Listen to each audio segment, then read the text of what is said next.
আজ তাকিয়ে দেখো না ইসরায়েলের কুলাঙ্গারগুলো কিভাবে আমার ফিলিস্তিনের ভাই বোনদের উপর অত্যাচার চালাচ্ছে। মুসলিম জামাত তাকিয়ে দেখো ইসরায়েলের কুলাঙ্গারগুলো কিভাবে কাঁচা শিশু বাচ্চাদের উপর নির্মমভাবে অত্যাচার চালাচ্ছে। মনে রাখতে হবে ইসরায়েল নামক পৃথিবীতে কোনো রাষ্ট্র ছিল না। এ পর্যায়ে বক্তৃতা নিয়ে আসছেন আব্দুল্লাহ আল মাহমুদ। মানসিকভাবে প্রস্তুত থাকবেন ইমরুল কায়েস রাফিন।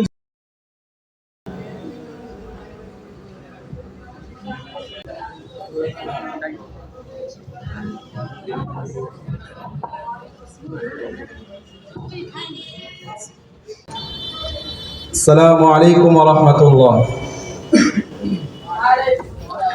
الحمد لله وحده والصلاة والسلام على من لا نبي بعد أما بعد.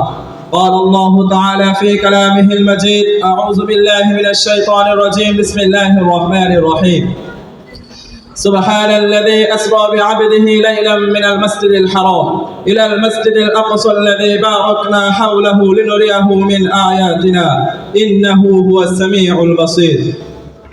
ঐতিহ্যবাহী নুরানি ইসলামিয়া মাদ্রাসা নুরানি ছাত্র কাফেলা কর্তৃক আয়োজিত সাপ্তাহিক প্রশিক্ষণমূলক বক্তৃতা সেমিনারে সম্মানিত সভাপতি, অভিজ্ঞ পরিচালক, বিজ্ঞ বিচারক মণ্ডলী ও আমার সামনে উপস্থিত বাংলা দূরান্ত থেকে আগত এক জায়গার এমপিভাষী ছাত্র ভাইয়েরা, সবাইকে আমার পক্ষ থেকে আন্তরিক মোবারকবাদ জানিয়ে শুরু করছি আজকে আমার আলোচ্য বিষয়।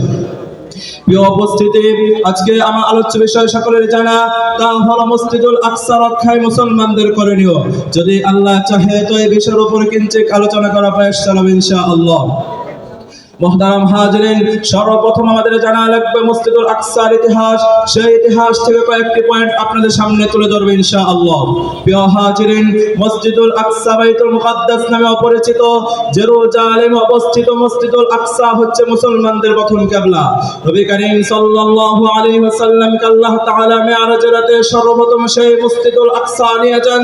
হযরত আবু যর গিফারী রাদিয়াল্লাহু তাআলা আনহু থেকে বর্ণিত, তিনি বলেন, আমি একবার রাসূল আকরাম সাল্লাল্লাহু আলাইহি ওয়াসাল্লামকে জিজ্ঞাসা করলাম, হে আল্লাহর রাসূল, সর্বপ্রথম কোন মসজিদ নির্মাণ করা হয়? তিনি বললেন মসজিদুল হারাম। আমি আবার জিজ্ঞাসা করলাম, তারপর কোন মসজিদ নির্মাণ করা হয়? তিনি বললেন মসজিদুল আকসা। এই মসজিদ সর্বপ্রথম নির্মাণ করেন হযরত ইব্রাহিম আলাইহিস সালাতু ওয়াস সালামের নাতি হযরত ইয়াকুব আলাইহিস সালাতু ওয়াস সালাম। তার পরবর্তী সময় অনেকে মসজিদ নির্মাণ করেন, তার মধ্যে সবচেয়ে ভূমিকা পালন করেন এবং মসজিদুল আকসা সম্পূর্ণ কাজ শেষ করেন হযরত সুলাইমান আলাইহিস সালাতু ওয়াস সালাম। তার এই মসজিদ নির্মাণে 30,000 শ্রমিকের 7 বছর সময় লেগেছে। তিনি মসজিদটি খুব সুন্দর নকশায় নির্মাণ করেন। তার পরবর্তী সময় বিভিন্ন রাজা বাদশাগণ এই মসজিদের মধ্যে অতিরিক্ত কিছু অংশ যোগ করেন।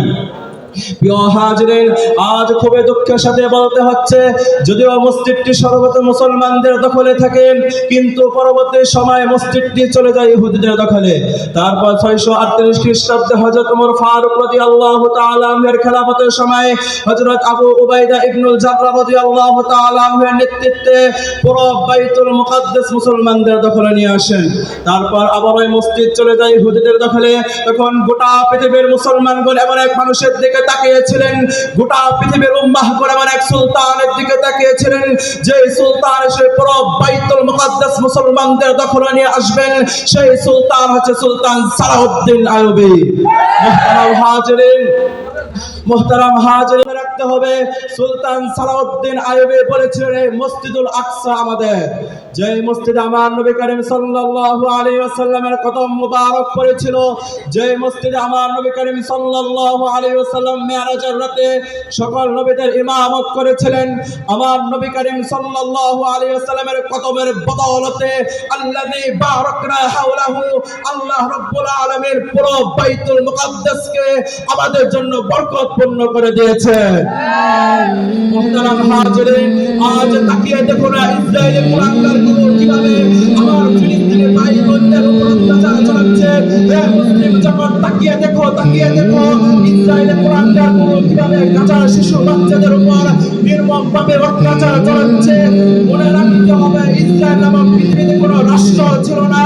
আমার বাড়ি ডাকাতি কেউ করলে ডাকাতকে যেমন পিটিয়ে বিদায় করা দরকার, এই ফিলিস্তিনের মালিক আমরা ছিলাম, গাজার মালিক আমরা ছিলাম, আজকালনের মালিক আমরা ছিলাম, বাবেলনের মালিক আমরা ছিলাম।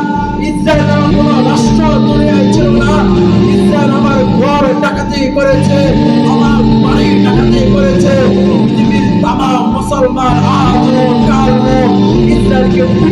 বিজয় করবে। নাসরুম মিনাল্লাহ ওয়া ফাতহুন করিব ওয়া বাশশিরিল মুমিনিন। আসসালামু আলাইকুম ওয়া রাহমাতুল্লাহ।